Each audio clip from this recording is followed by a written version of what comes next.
প্রথম সিনেমা কাজল রেখা দিয়েই দর্শকদের নজরে পড়েছেন নবাগত নায়িকা মন্দিরা চক্রবর্তী। গেল ঈদে মুক্তি পেয়েছে সিনেমাটি।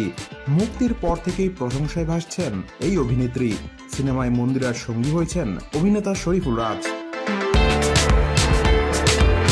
কাজল রেখা সিনেমায় যুক্ত হওয়ার পর থেকেই নেটিজেনদের চর্চায় রাজ মন্দিরা জুটি। পর্দায় যেমন সিনেমা প্রেমীদের নজর কেড়েছেন, তেমনই তাদের রসায়ন চোখে পড়েছে সবার। আর তাই তো বারবার প্রেমের বিষয়টি নিয়ে চর্চা হচ্ছে নেট দুনিয়ায়। এবার রাজের সঙ্গে প্রেমের প্রসঙ্গে মুখ খুলেছেন মন্দিরা।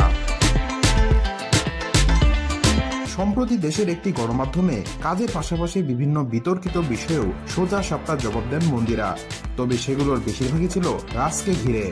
এ সময় রাজ মন্দিরাকে নিয়ে সুন্দর একটি প্রেমের গসিপ হলে কেমন লাগবে এমন প্রশ্নের জবাবে মন্দিরা বলেন, কাজ করতে গেলে গসিপটা তো হবেই, এটার জন্য আমার প্রস্তুতি ছিল।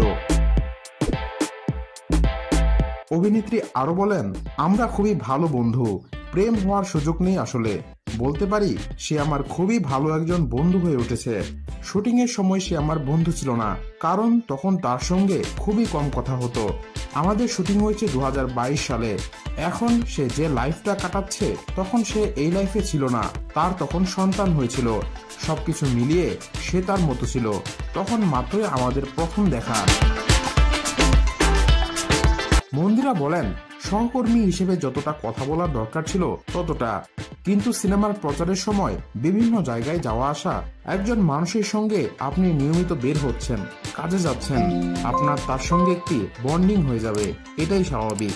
আমাদের মধ্যেও ঠিক সেটাই হয়েছে, ভালো বন্ধুত্ব তৈরি হয়েছে, এর বাইরে কিছু নয়।